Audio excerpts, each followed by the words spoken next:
Hello everybody and welcome back to Expert Examiner IELTS. My name is Glyn and in this video we're going to look at the criteria for grammatical range and accuracy. So this will be the final video in my first overview of the criteria for the IELTS speaking.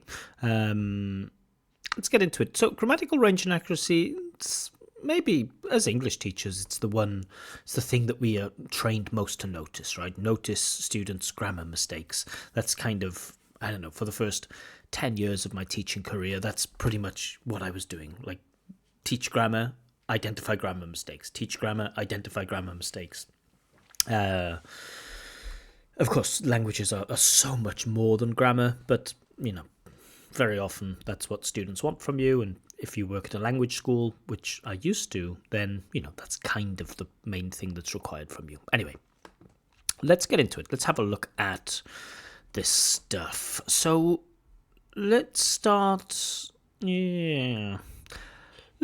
with this basic question. So we had this question with pronunciation, right? What is pronunciation? And I think I answered that question with pronunciation is how your language sounds in speech. That's pronunciation. And of course, there are different things inside pronunciation, but grammar's kind of difficult. There are a few different definitions, of grammar. It's certainly not an easy one to answer. At the purest form, I guess, in linguistics, grammar is simply syntax and morphology, right? So just the word order that we use and the way that words change. So, you might have a verb like take, and take might morph into many different things. You might put a prefix on there, like to undertake. Okay, cool. That's undergone some morphology. Past form, took. Third form, or past participle, taken, or the ing form, or the present participle, taking, or the third person s form, takes, the infinitive form, to take. That's not really morphology there because the verb take hasn't changed, but according to the purest definition of grammar, it's syntax and morphology, word order, and how a word changes. But it certainly seems to be more than that. If you go to a language school and study English or study French, Spanish, German, whatever, in your grammar lessons, you'll see that you're doing a lot more than just syntax and morphology. And so, some people say that it's like the architecture of the language. That doesn't really, it's nice. I like it in a poetic sense. It is the architecture of the language, kind of, but it's not very strong in terms of what it explains. A set of structural patterns that develop over time. Is that what grammar is? It's just like a way of speaking, like with suggest, usually in English we use the gerund after suggest, right? Suggest doing something, I suggest going to the doctor. Kind of contradicting, if I remember correctly, a little pattern called Bollinger's principle. That's for another day. Many students want to use an infinitive with suggest, like I suggest to go there, or I suggest to do this. And, as teachers, we have that decision to make. What do we do there? Do we say that's a mistake, or is that, acceptable? Certainly, according to most grammar tests, if you study with a book like English File or Cutting Edge or something, they'll say suggest to do is incorrect and suggest doing is correct. If you have Raymond Murphy's English Grammar in Use, wonderful resource, they'll say suggest doing something is correct. So, why is it that suggest doing is correct and suggest to do is incorrect? Well, some people say it's just a set of structural patterns that develop over time. Simply, that developed over time, and we, for whatever reason, we said suggest doing, and we didn't say suggest to do. We said want to do and decide to do, but we said suggest doing and enjoy doing. And because that's the way we spoke over time, that's just, that's the rule now. It's democratic. Other people think that, it's a set of rules that help to make the language more logical. That, there's a built-in logic to the grammar. There's a rule. There's a reason why. We might not always know, or we might not always be able to explain. But there's a difference between I don't want to do something and I want not to do something, right? I don't want to do something means I have an absence of desire. Like I just don't have the desire to do something, but I want not to do something means I actively have a desire not to do something. And, some people could say, yeah, the grammar here, the grammar is logical. It's helping us to understand precise meaning. Now, I certainly don't believe that last one is true, a set of rules that help make the language more logical. Certainly, there are some cases in some forms of academic English where sometimes those grammatic rules, and in legal English particularly, those rules help us to be extremely precise with our meaning. But if we're talking about the kind of language we use in everyday speech, no. There are so many contradictions and so many exceptions and so many, cases where we break those kind of logical things. So I don't know. So asking this question of what is grammar, it's far more complicated than you might think. So we'll just say that it's a bunch of rules that you learn about how to communicate an idea accurately because some 18th century grammarians in a particularly powerful part of England said that, yeah, these are the rules now. The guys and gals, I guess mostly guys in Oxford and Cambridge said, these are our rules. And that's it. We just follow those rules now. So, okay, cool. A bunch of rules about language. Great. Grammatical range should be a little easier. So the variety of grammatical constructions. So, one construction, not good variety. A lot of different constructions, good variety. Yay. Now, some grammar, or rather some sentences, some grammar is basic and some is complex. Some sentences are basic or simple and some are complex. And, what is complex grammar, or really what are complex sentences? It's also kind of tricky because when you look at these two sentences, right? Look at these two sentences. She seems not to have liked her present very much. Or when I got home, I went to bed. Now, I could certainly imagine an A2 student, a good pre-intermediate, learning these basic sentences. We do learn these like when constructions at A2. When I got home, I went to bed. I could imagine an A2. Actually, I know many A2 students produce sentences like this all the time. A2 students do not produce sentences like she seems not to have liked her present very much. Now, if we ask the question which one is complex, in terms of the complex sentence here, the second one is complex. When I got home, I went to bed. Why? Well, because this has what we call a subordinate clause and a main clause. Now, we don't need to worry so much about, main clause, subordinate clause. So the main clause, I went to bed. And then we have this conjunction, when. And this, let's make it purple, subordinate clause, when I got home, I went to bed. So, there's two subjects, they're the same, I and I. And that's, the most basic way of explaining a complex sentence is, I'm trying not to use linguistic jargon, a sentence with more than one clause, a sentence with more than one subject. When I got home, I went to bed, or when I got home, she made me a cup of tea. It's one sentence, but there are like two mini sentences inside there. It's not that impressive. For me, the first sentence, she seems not to have liked her present very much. This is, in terms of the sentence complexity, it is a basic sentence. So what do we have here? Well, we have a noun group, she. Using systemic functional linguistics here. She, and then we have a verb group. She seems not to have liked. That's our little verb group there. It's a very complex verb group. She seems not to have liked, and then the object, her present. Cool. And then let's go with red, the adverbial, very much. She, subject, seems not to have liked. Verb group, her present, object, another noun group. Very much adverbial. But, in terms of the grammar, what do we have here? Well, first of all, we have she seems. We have that third person S, present simple, great. Then we have a negative perfect infinitive, not to have liked. Oh, A negative perfect infinitive. Show me the A2 student who's using a negative perfect infinitive. Then her present, very much. Okay, very much is an adverbial. It's all right. I kind of like that. But the verb group is the thing that's really impressive there. So, again, examiners judge and evaluate candidate speech in real time, right? And if we're just thinking about grammar, it's okay to do this. It's okay to think about a person's grammar and to understand, the amount of complex sentences they use. But as examiners, in real time, we have to judge fluency and coherence. We have to judge pronunciation. We have to judge lexical resource, and we have to judge grammatical range and accuracy.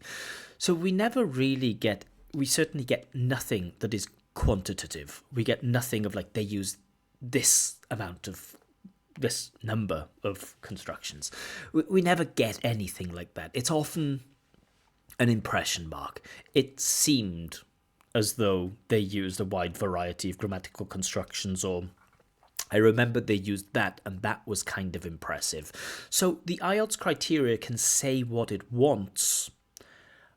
I will tell you, based on my own experience examining and based on every colleague I've ever had, the impression that they used good grammar is really what we go with. We unfortunately can't evaluate everything perfectly.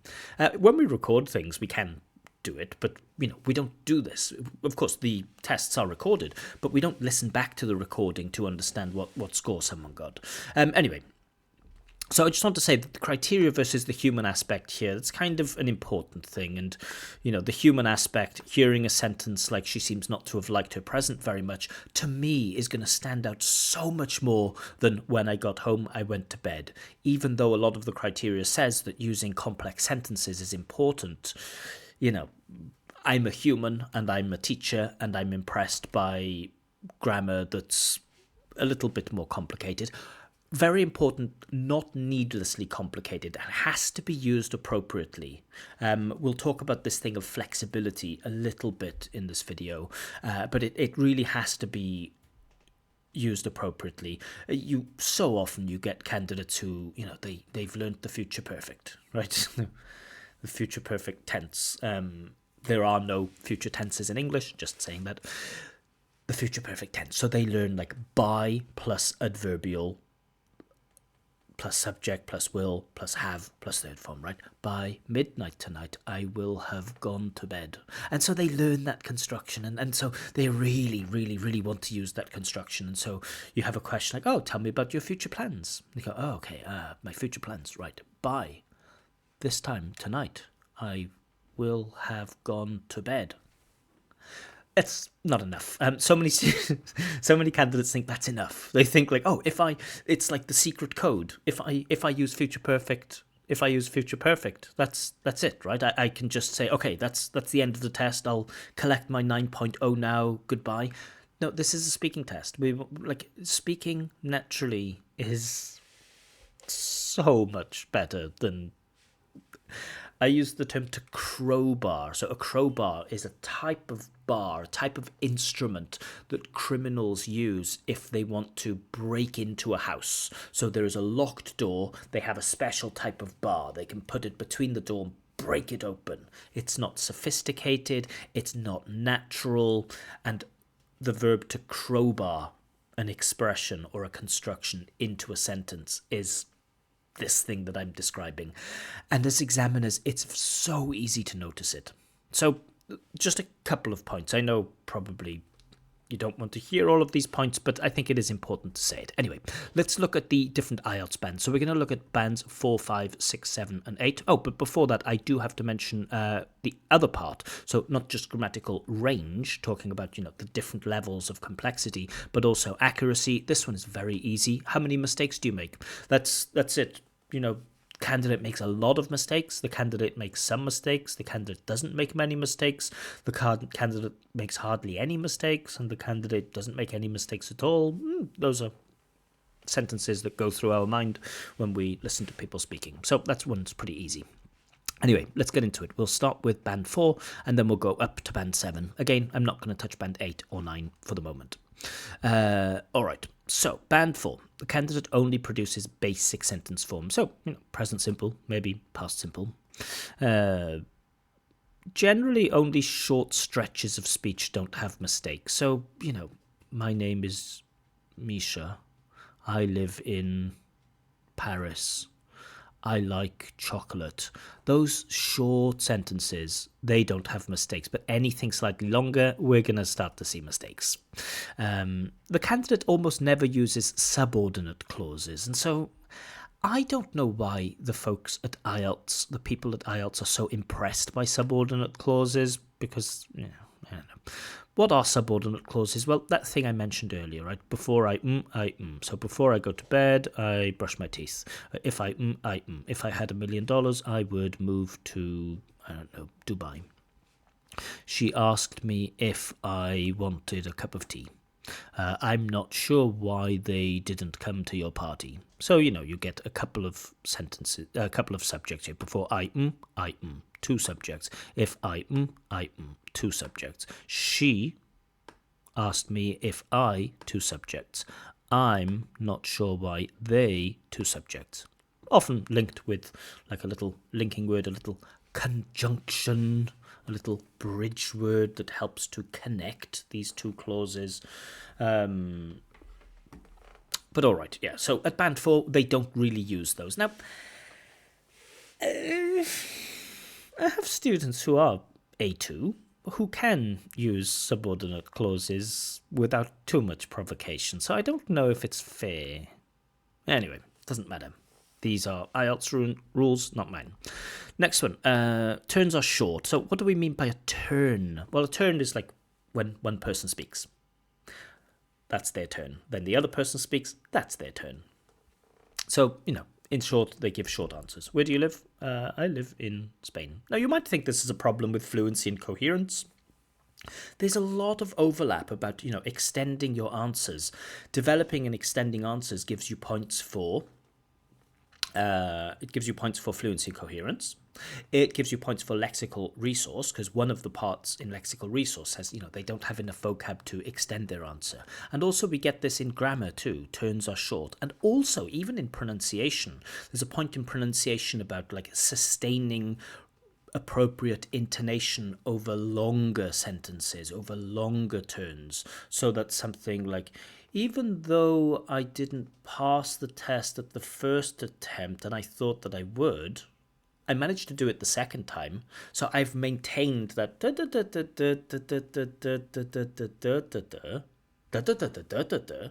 So, you can only do that if your turns are long. So, giving full, developed, extended answers, that's good for all parts of the criteria. Structures are repetitive. In short, present simple, present simple, present simple, present simple, present simple, present simple, present simple. People like present simple. I heard a statistic, or read a statistic, that 60% of L1 users' speech is in the present simple. I don't know if that's true, but it's interesting. All right, let's get into band 5.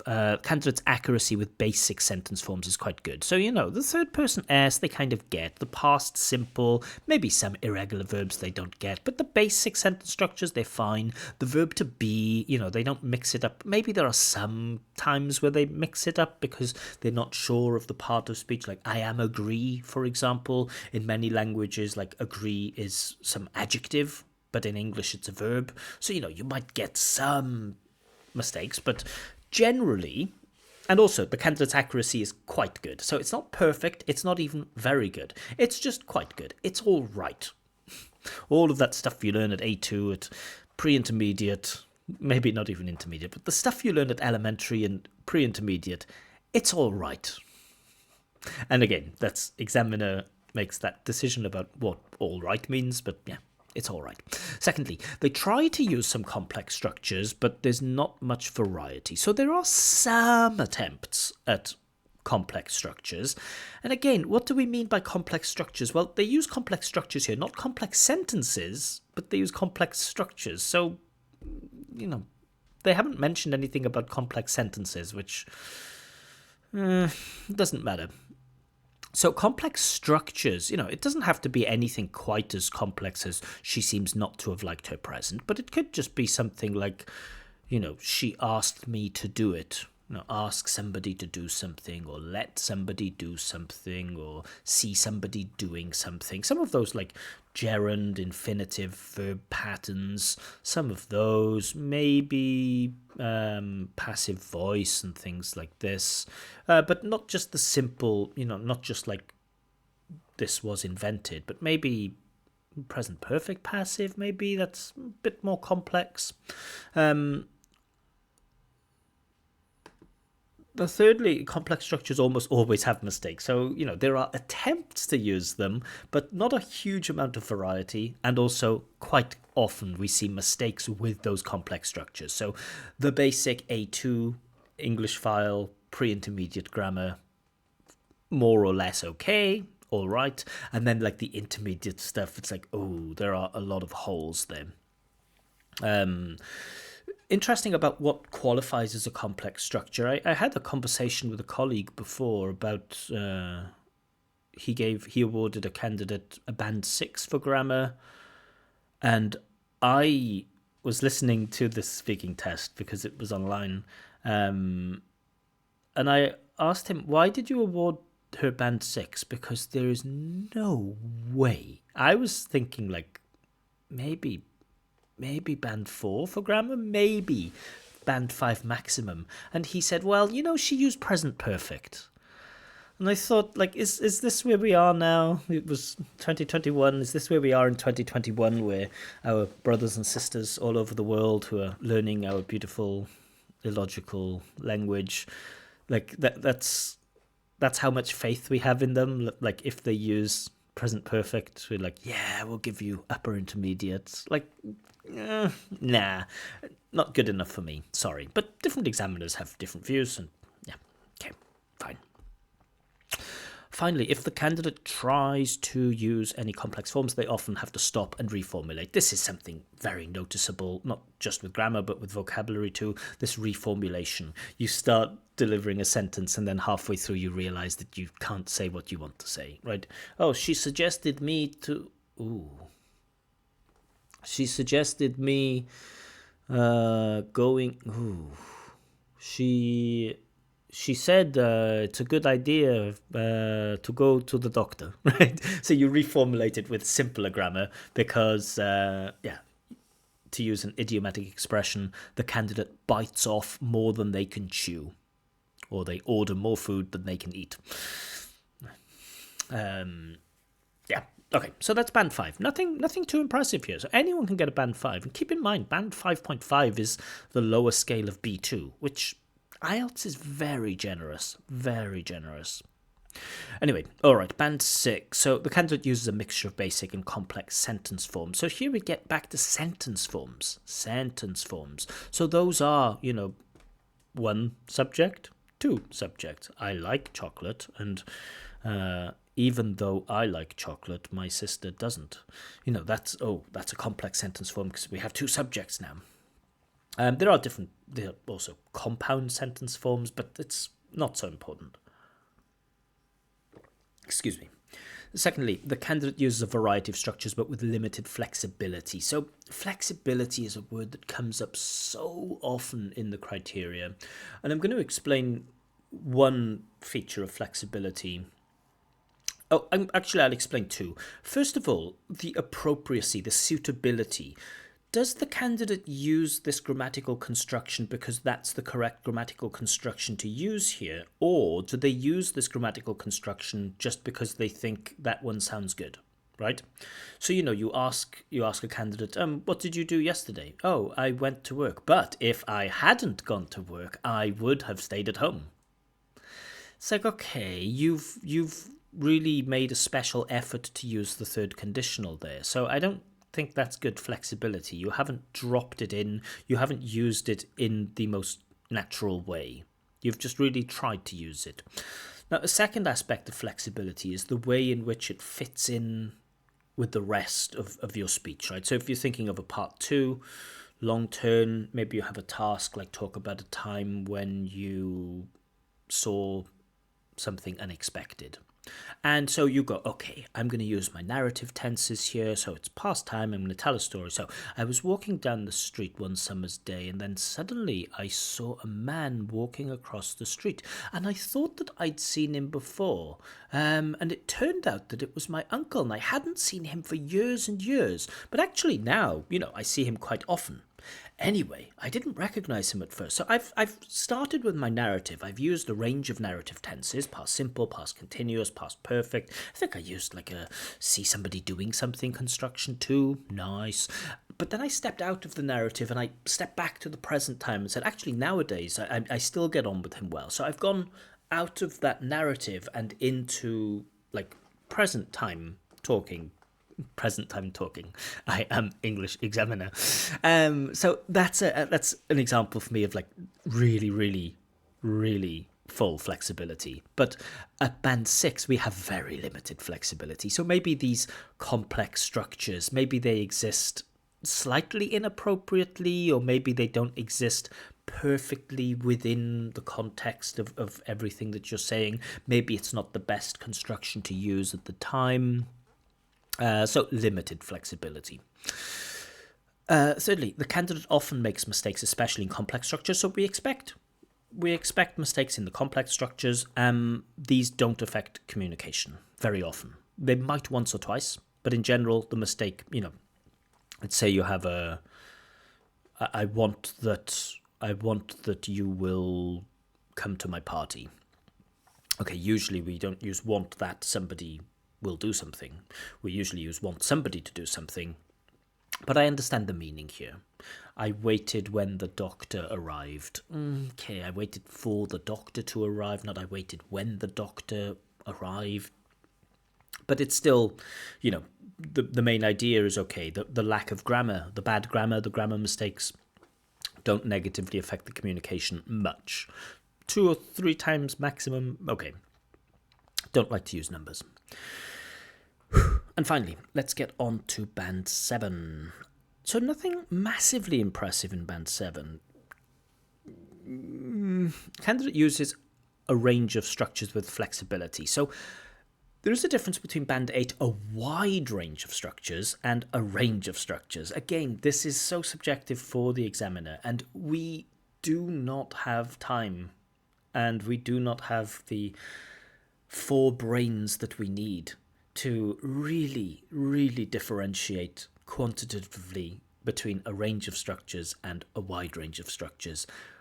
We have to go with impression. And if I'm brutally honest, the other criteria influences what score we might give for grammar or for anything. So, if a person has really, really, really good vocab and they get like a 9 in the vocab, we're more likely to think, and they used a wide range of structures, not just a range of structures. So, it's unfair, but that's the way it is. So a range of structures with flexibility, not perfect flexibility, not good flexibility even, not full flexibility, but with flexibility, with perhaps some flexibility.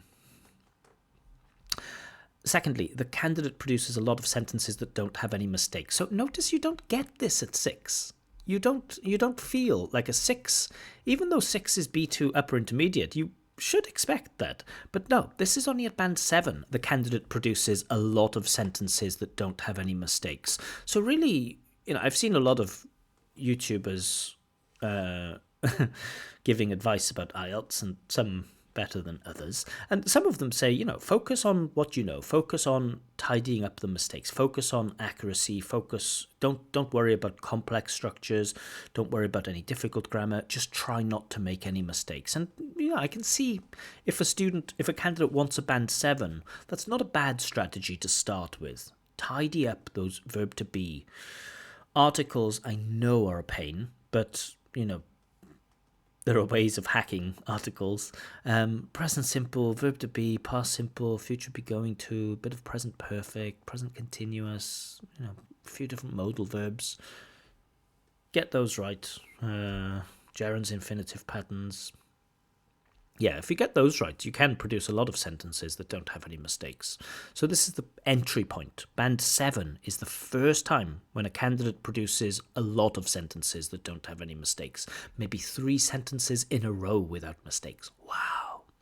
Thirdly, the candidate uses simple and complex structures to good effect. So again, this to good effect. So appropriately, suitably, where we think like, oh yeah, I would have used that too. Like the difference between like, I went to the shop, but sorry, I went for a walk, but it was raining. That's a complex sentence. But something like, even though it was raining, I went to a shop. It's like, oh yeah, even though, starting with the contraster, even though it was raining, I went to the shop. That's better. That sounds better. So that's a complex sentence to good effect. But certainly there can be errors. And even at band 7, even at C1, some basic errors might still be present. You may still get some mistake with this third person S. You may still get some mistakes with irregular verbs. You may still get some mistakes with articles. But one thing that I think of is, like, is the error systematic? And like, when we talk about errors, we have these things called slips. They are like, a little mistake. You kind of know the grammar, but you misspeak, or maybe you correct yourself, and you kind of know it. Systematic is where you repeat the same mistake over and over again. Like, I had one student who was incredible, like a really fantastic speaker, but he had this habit in past simple of using did all the time, right? Instead of saying I went to the shop yesterday, I did go to the shop yesterday. I watched a film yesterday, I did watch a film yesterday. Just over and over and over again. And I couldn't get this mistake out of him. Of course, you could, if you're sitting there and you're focused on it and you keep poking him, he could produce the correct language. But there was no what we call uptake. He didn't acquire this bit of grammar when he went off into the real world or the next class where, after he'd slept, he'd come back. What did you do at the weekend? Oh, I did watch football. Okay, cool.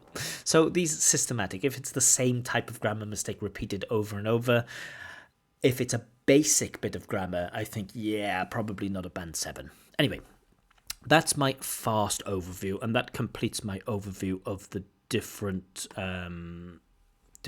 criteria in IELTS. Again, as always, I will find a video just to focus only on the grammar, which will be nice because as a teacher, I do not teach grammar anymore. So I spent maybe 10, 11 years of my teaching career teaching probably 80% grammar. Grammar. And then discovered something called content language integrated learning, and it changed my world, and I completely changed the way I teach. But this will be nice for me to go through a video only analysing grammar. It will give me a chance to show off all of my amazing knowledge.